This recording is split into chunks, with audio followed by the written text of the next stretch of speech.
On the morning of October 17th, 2018, in the dense labyrinthine heart of Naples' Quartieri Spagnoli, a woman named Helena Visser sat at a heavy wooden desk in a small third-floor apartment overlooking the Piazza San Domenico Maggiore.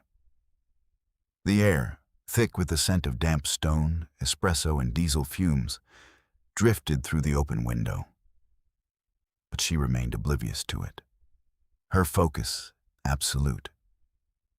Before her, illuminated by the cold, white light of an articulated arm lamp used for fine art restoration, lay a single, crumpled piece of thermal paper. To any observer, it was refuse. A discarded cash register receipt from the Cafe Scaturchio downstairs, stained with coffee and softened by the morning's humidity.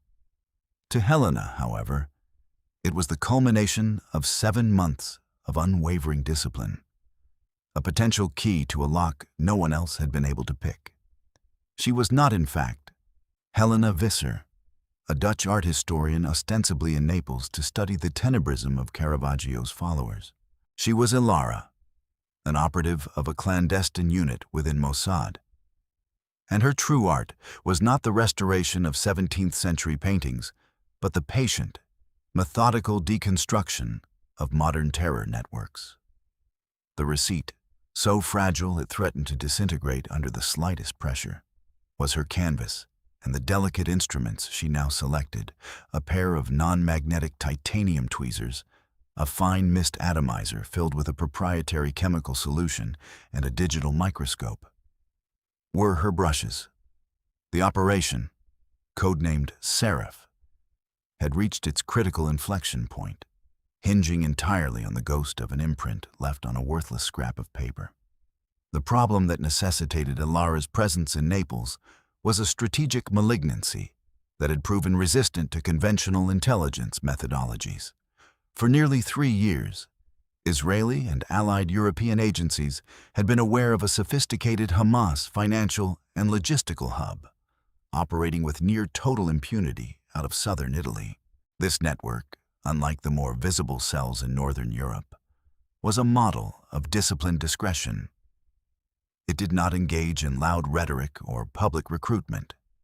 Instead, it functioned as the quiet circulatory system for the organization's armed wing, moving millions of euros and procuring dual-use technologies with chilling efficiency. The funds, laundered through a web of legitimate businesses, textile imports, olive oil distribution, and small-scale construction, were funneled to Gaza and the West Bank to finance everything from militant salaries to the acquisition of raw materials for Qassam rockets. The technological procurement was even more alarming. The Naples hub specialized in sourcing items that fell just below the threshold of controlled exports, such as high-grade fertilizers for explosives, advanced GPS components for guidance systems, and sophisticated radio equipment. These components would be acquired through a dozen different shell companies, consolidated in warehouses around the port of Naples, and then shipped under false manifests, often hidden within consignments of legitimate goods. Previous attempts to penetrate this network had ended in failure, each one a lesson in the enemy's sophistication. Signals intelligence, the bedrock of modern espionage, was rendered almost useless. The network's key figures eschewed mobile phones and email for sensitive communications, reverting to methods that were centuries old. Dead drops in church collection boxes, messages passed through coded classified ads in local newspapers, and face-to-face meetings in crowded piazzas where conversations were brief, whispered, and impossible to isolate with parabolic microphones. Satellite surveillance was equally ineffective in the city's narrow, canyon-like streets, where centuries of chaotic construction provided a permanent shield from overhead observation. Human intelligence assets, the traditional solution to such challenges, had fared no better. 2 attempts to insert male operatives with Arabic language skills and plausible business covers had been detected and neutralized within months. The network was embedded in a community that was insular and deeply suspicious of outsiders. A new face, particularly one asking questions or trying too hard to build business relationships, was immediately flagged. The network's security was not based on armed guards or high-tech alarms, but on the cultural immune system of the neighborhood itself, which instinctively rejected foreign bodies. The stakes had been escalating with each failure, as intelligence intercepts from other theaters pointed to a significant, large-scale attack being planned. An operation whose funding and logistical support originated directly from the seemingly untouchable Naples hub. At the center of this impenetrable web was a man known to intelligence analysts only by the codename the Accountant. His real name was Tariq al-Hamri, a 52-year-old Palestinian man who had immigrated to Italy 3 decades prior. His public persona was that of a modestly successful, deeply pious, and intensely private importer of Palestinian olive oil and Naples soap. He lived in the same rent-controlled apartment he had occupied for 20 years, drove a 15-year-old Fiat Punto, and was known to his neighbors as a quiet, courteous man who kept to himself. This cultivated anonymity was his greatest defense. Al-Hamri was a logistical and financial prodigy, a man who could move 10 million euros across 3 continents using a chain of transactions so complex and seemingly legitimate that it left no trace for financial intelligence units to follow. He maintained no digital footprint. He had no social media presence, conducted his business through paper ledgers written in a personal shorthand, and never once used a credit card. His operational security was absolute because his entire life was an exercise in it. He was a ghost in his own city, a man whose true significance was known only to a handful of Hamas commanders in Damascus and Gaza. He was the vital organ of the European network. And to neutralize the network, intelligence services first had to prove he even existed in a capacity beyond that of a humble merchant. The challenge was not simply to identify him, but to find a way into his hermetically sealed world and extract undeniable, prosecutable evidence of his activities without ever alerting him to the fact that he was being watched. The audacious solution, conceived in a sterile planning room in Tel Aviv after months of analyzing past failures, was codenamed Operation Seraph. The plan's central thesis was a complete inversion of traditional intelligence gathering. Instead of attempting a forceful penetration of the network, which had proven impossible, they would employ a strategy of passive absorption. They would insert an operative not to interact, but to exist, not to question, but to observe from the periphery. The operative would become a piece of the local scenery, a presence so non-threatening and logically consistent with the environment that they would become invisible over time. The key insight was that Al-Hamri's paranoia made him hyper-aware of direct approaches, but it likely made him blind to indirect, ambient observation. The proposal stipulated that the operative must be female, as a solitary foreign woman was less likely to trigger the cultural tripwires that had ensnared the male agents. She would not be a seductress in a honey trap operation. That was far too aggressive and risky. Her role was to be a neighbor, a ghost observing a ghost. Her mission was not to get close to Al-Hamri, but to get close to his routine, to the small, predictable patterns of his life, and to scrutinize the detritus he left in his wake. The core idea was that even the most disciplined individual leaves a trace, a physical equivalent of digital dust, and it was in this dust that evidence might be found. The obstacles to the success of Operation Seraph were formidable, and a thorough analysis identified 3 critical areas of risk. First, the technical and logistical challenges were immense. The cover identity had to be flawless and capable of withstanding deep scrutiny, not only from the target network, but also from Italian authorities, who were notoriously thorough in their registration of foreign residents. This required the creation of a complete, verifiable life history, or legend, stretching back years, supported by digital and physical documentation that could not be faulted. Second, the linguistic and cultural barriers were substantial. The operative needed more than just fluent Italian. She needed to master the specific, nuanced Neapolitan dialect with its unique cadence, vocabulary, and nonverbal cues. She had to understand the intricate social codes of the Quartieri Spagnoli, a place that operated on its own unwritten laws. A single misplaced word or gesture could betray her as an outsider and unravel the entire operation. Finally, and most critically, was the psychological risk to the operative. The mission required a unique personality type. Someone capable of living in near total isolation for an indefinite period, maintaining a complex deception 24 hours a day, without the support network or regular contact that agents in the field typically rely on. The psychological strain of such deep cover, where every interaction is a performance and every moment is lived under the threat of exposure, was considered the single greatest point of potential failure. A moment of weakness, a lapse in concentration, or the cumulative toll of loneliness could lead to a catastrophic mistake. The consequences of failure were absolute. The operative's capture would lead to certain torture and death. And the diplomatic fallout from a discovered Israeli intelligence operation on Italian soil would be devastating, shutting down all future cooperation against Hamas in Europe.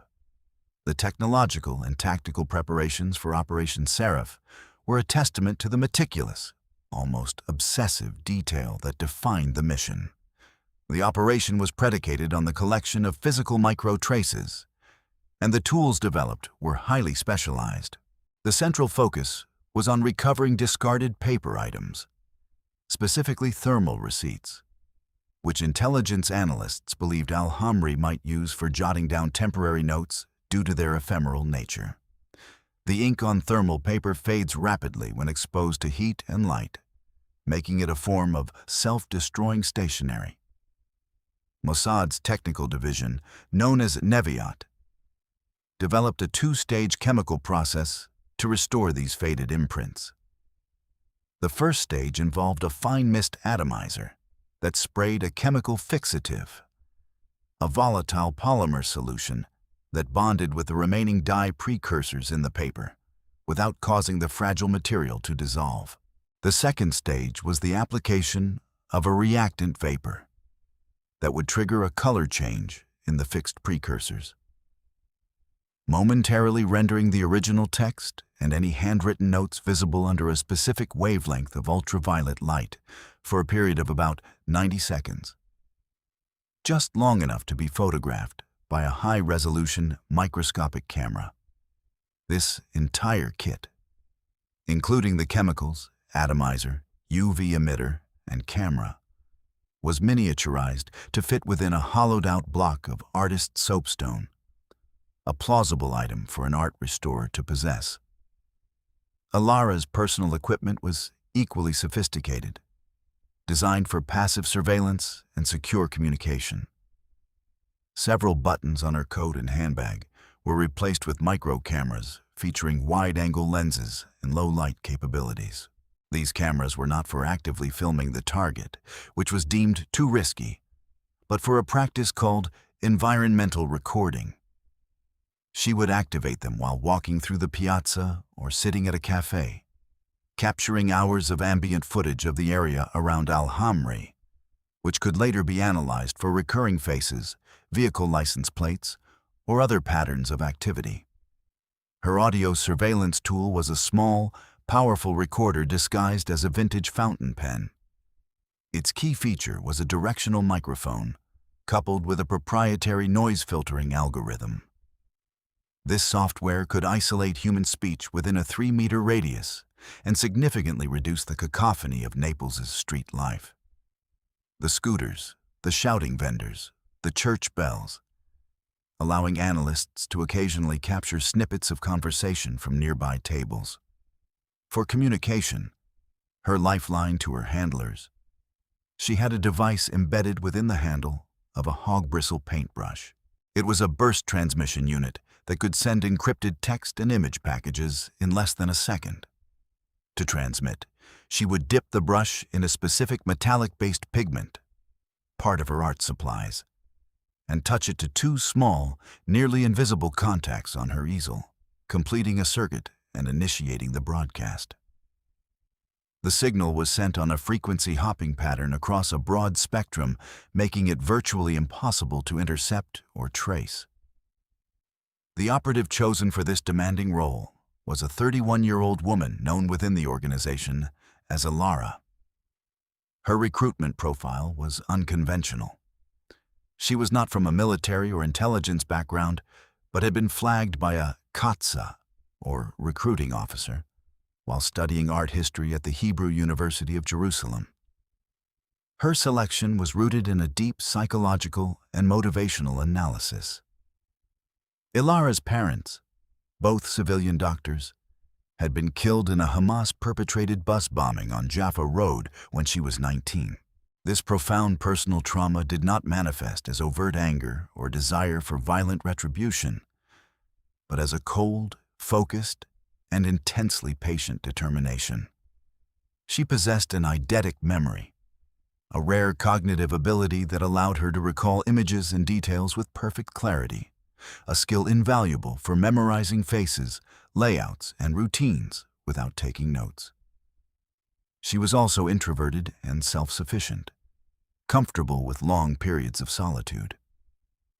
Her academic background in art history provided the perfect foundation for her cover.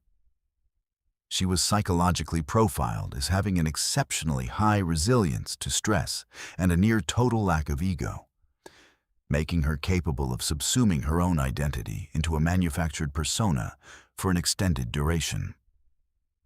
She was motivated not by nationalism or ideology in the abstract, but by a deeply personal and precise conviction to prevent other families from experiencing the loss that had defined her own life. Ilara's training was an 18-month immersion designed to systematically strip away her old self and build the new one, Helena Visser, from the ground up. The first 6 months were dedicated to language and cultural assimilation. She was not just taught Italian. She was taught by a native Neapolitan tutor who drilled her relentlessly on the specific dialect of the Quartieri Spagnoli, focusing on slang, intonation, and the subtle gestures that accompany speech. She consumed Neapolitan culture, its films, its music, its literature, its food, until it became second nature. The next phase of her training was practical skills. She was trained by former art restorers from the Israel Museum, learning the authentic techniques of canvas relining, pigment analysis, and varnish removal for the specific period of art her cover was based on. She spent weeks practicing these skills until her hands were as credible as her backstory. This was followed by intensive training in tradecraft, counter-surveillance driving, detecting and evading tails, dead drop techniques, and the use of her specialized equipment. The final and most grueling phase was psychological conditioning. She underwent repeated mock interrogations designed to test her legend under extreme duress. She was placed in isolation for weeks at a time to simulate the conditions of the mission, her psychological state constantly monitored by a team of handlers and psychologists. By the end of her training, Ilara had ceased to exist in any practical sense. She thought, spoke, and even dreamt as Helena Visser. The construction of the Helena Visser legend was an operation in itself, a masterpiece of bureaucratic and digital forgery. The goal was to create a life so detailed and mundane that it would seem utterly unremarkable. Helena Visser was born on paper 32 years prior in Utrecht, Netherlands. A birth certificate was forged and planted in the Dutch municipal archives. A complete educational history was created. Primary school records, a degree in art history from the University of Amsterdam, and a master's specialization in conservation from a prestigious institute in Florence. To support this, a digital footprint was meticulously built over a period of 2 years. Helena had a sparsely used social media profile with pictures of her supposed life in Amsterdam. Photos taken by another operative and carefully curated. She had published 2 academic articles on minor 17th century artists in niche art history journals. Papers actually written by a Mossad-employed art expert. A Dutch bank account was opened in her name, and a history of small, regular transactions was established, including payments from a fictional research grant provided by a shell foundation created for this purpose.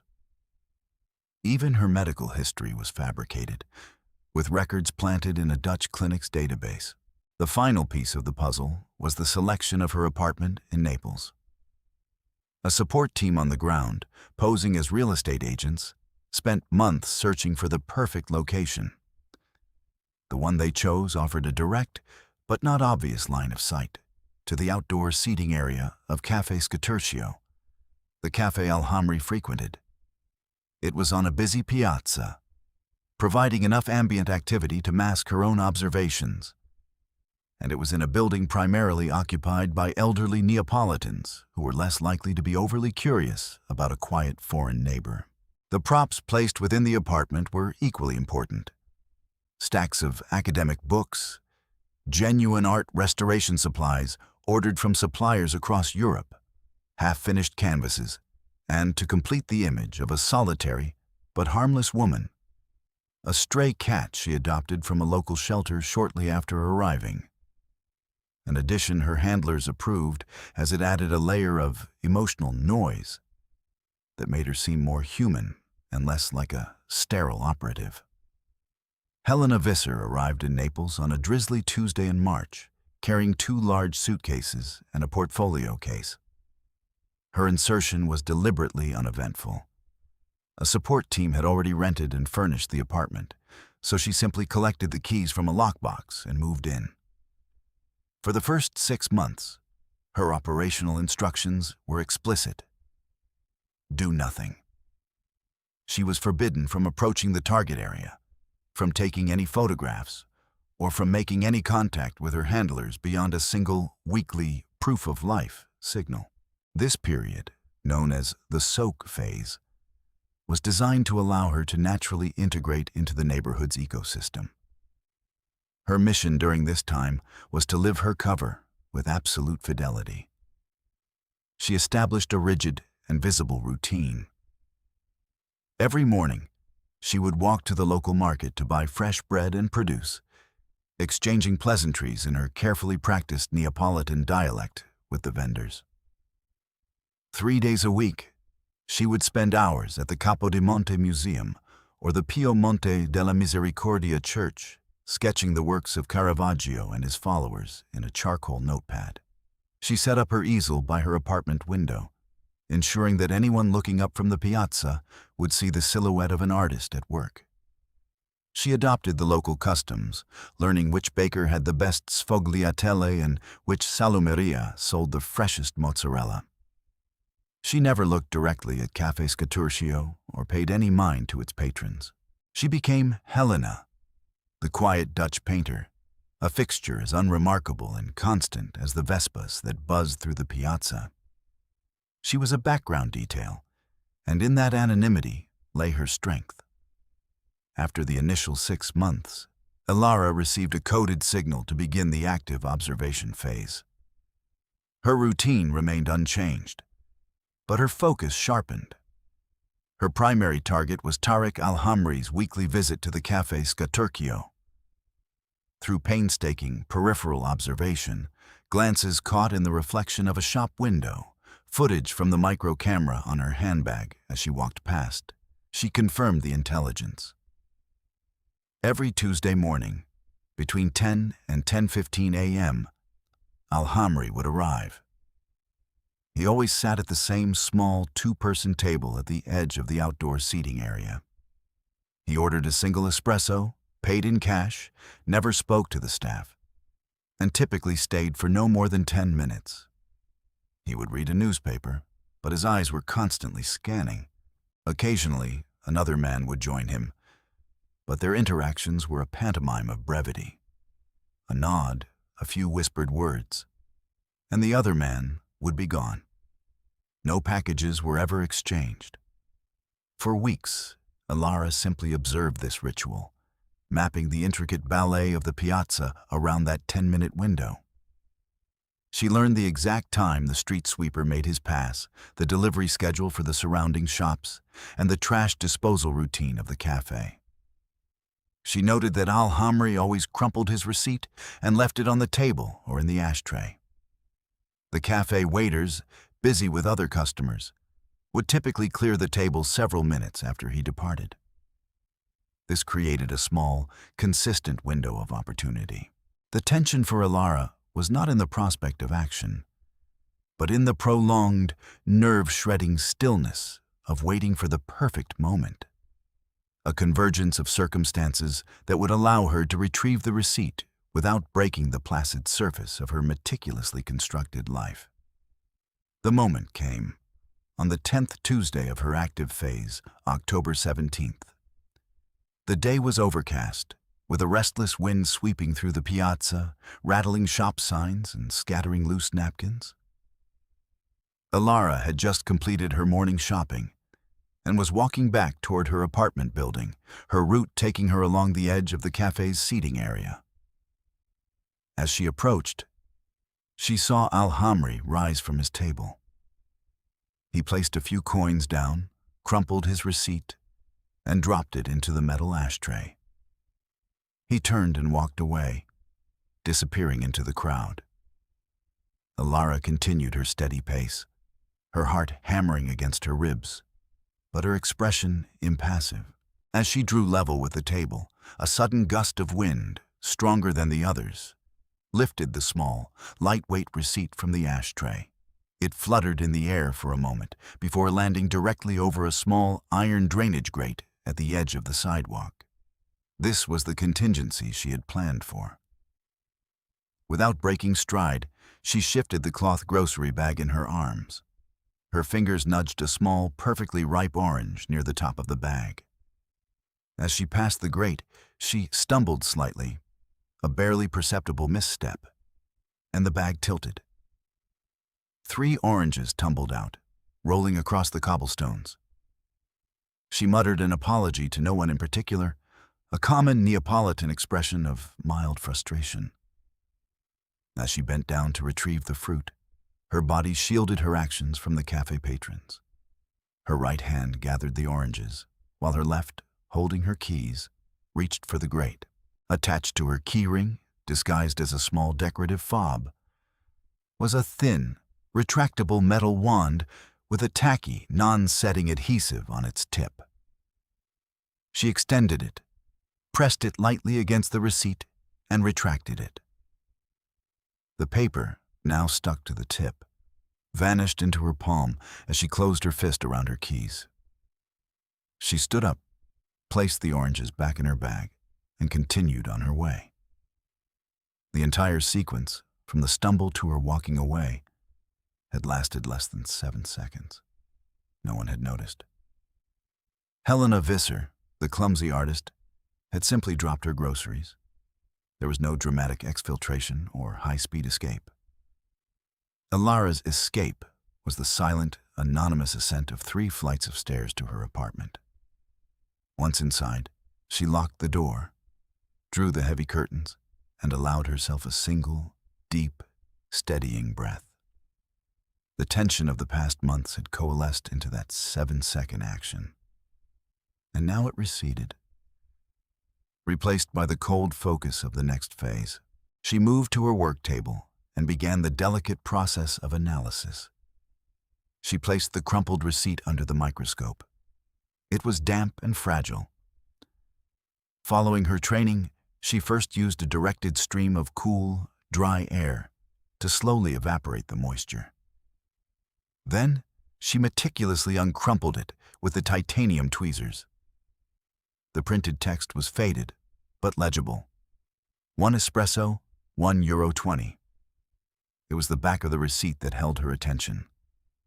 Faint pencil markings were visible, a series of numbers, but they were too faint to decipher with the naked eye. She retrieved the soapstone block containing her chemical kit. With surgical precision, she sprayed the receipt with the fixative mist, waiting exactly 60 seconds for it to set. Then, she placed it in a small, sealed container and released the reactant vapor. She switched on the ultraviolet lamp. For a fleeting moment, the pencil markings flared into sharp, clear relief against the paper. She activated the microscopic camera, capturing a series of high-resolution images. The numbers were 8014-G7-55B9. Below them, another set, CTMU2-954831. 90 seconds later, as predicted, the markings faded back into near invisibility. Her work was done. She carefully placed the now useless receipt into a small crucible and incinerated it, leaving nothing but a pinch of gray ash. She then moved to her easel, dipped the specially prepared paintbrush into the metallic pigment, and transmitted the encrypted image files. The burst transmission took 0.8 seconds. The consequences of that 0.8-second transmission were swift and devastating for Al-Hamri's network. The intelligence analysts in Tel Aviv received the images and immediately went to work. The first set of numbers, 8014-G7-55B9, was quickly identified through cross-referencing with materials science databases as a batch number for a specific type of high-frequency signal processor manufactured by a company in Slovenia. These processors were dual-use. While they had civilian applications in telecommunications, they were also critical components for the guidance systems of short-range guided rockets. The second number, CTMU2954831, was matched against global shipping container databases. It was the serial number for a 40-foot container belonging to a Swiss logistics firm. The container's manifest listed its contents as artisanal olive oil, and its point of origin as a warehouse owned by Al-Hamri's import-export company. Its destination was the port of Latakia in Syria, a known transit point for weapons heading to Hezbollah and Hamas. The receipt provided the first and only piece of direct, physical evidence linking Al-Hamri's legitimate business to the illicit procurement of weapons technology. It was the golden thread that allowed everything else to be pulled apart. This undeniable intelligence was shared with Italy's internal security agency, the AIISI, armed with the container number and its precise location, tracked via satellite. A joint team of Israeli liaisons and Italian carabinieri operatives prepared to act. The takedown was executed with clinical precision.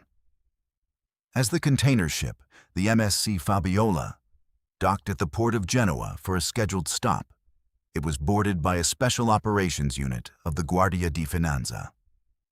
They located container CTMU2954831 and, instead of opening it on the spot, transported it to a secure facility. There, under camera surveillance, the container's seal was broken. Behind the first few rows of olive oil crates, they found what they were looking for. Dozens of boxes containing not only the signal processors from the Slovenian batch, but also advanced gyroscopes, servo motors, and rocket-grade solid fuel propellant, all sourced from various shell companies across Eastern Europe. The single receipt had uncovered a complete weapons assembly kit. With this physical proof, Italian magistrates issued a series of sweeping arrest warrants. At dawn, 2 days after Alara had retrieved the receipt, tactical teams raided Tariq Al-Hamri's apartment and business simultaneously. Al-Hamri, the meticulous ghost, was caught completely by surprise.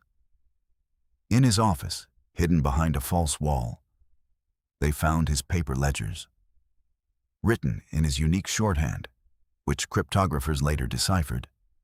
The ledgers detailed every transaction, every shell company, every contact, and every money transfer of the entire European network for the past 5 years. It was a complete organizational blueprint. Over the next 48 hours, coordinated raids were carried out across Italy, Germany, and Spain, resulting in the arrest of 37 individuals and the seizure of assets worth over 50 million euros. The Naples hub, once considered an impenetrable fortress, had been completely and irrevocably dismantled. Ilara remained in her apartment for 2 more weeks, maintaining the fiction of Helena Visser as the news of the arrests dominated the Italian media. She continued her routine, sketching in museums and buying groceries, her face a mask of artistic indifference to the drama unfolding around her. This cool-down period was critical to ensure that no link could ever be drawn between the quiet Dutch woman and the collapse of the network. Then, one Wednesday night, she packed a small bag with her essential equipment, leaving everything else behind. The apartment was left to appear as if its tenant had just stepped out for a late-night coffee. The lights were on, a book was left open on her nightstand, and the cat's food bowl was full. She walked out of the building and into an unmarked vehicle that was waiting for her at the corner. She was driven to a private airfield outside the city and flown out of Italy on a chartered flight. By sunrise, Helena Visser had ceased to exist. Ilara returned to Israel, not to a hero's welcome, but to a quiet debriefing in a sterile, windowless room. She had been transformed by the mission. The months of isolation and the intense focus required to live a lie had etched something permanent into her. She had become a ghost herself, more comfortable in the quiet shadows of observation than in the light of normal human interaction. The operation was lauded within the intelligence community as a textbook example of a new form of espionage, one built on patience, psychology, and the exploitation of the mundane. It was a silent, bloodless victory, one not with a weapon, but with a piece of trash. The ultimate reflection on Operation Seraph was that, in an age of high-technology surveillance, the most potent vulnerabilities of a target often lie in their oldest and most ingrained human habits. Tariq al-Hamri had built a fortress of digital anonymity, but he could not escape the simple, predictable rhythm of his own life. And it was a quiet woman, armed with a profound understanding of that rhythm, who ultimately brought his world crashing down. Was the profound psychological cost to the operative the deliberate transformation of a person into a ghost? A justifiable price for dismantling a network poised to kill hundreds? At what point does the meticulous construction of a lie to uncover a truth become a moral compromise in itself? Share your thoughts in the comments below. If you found this analysis compelling, please consider liking this video and subscribing for more deep dives into the world of intelligence.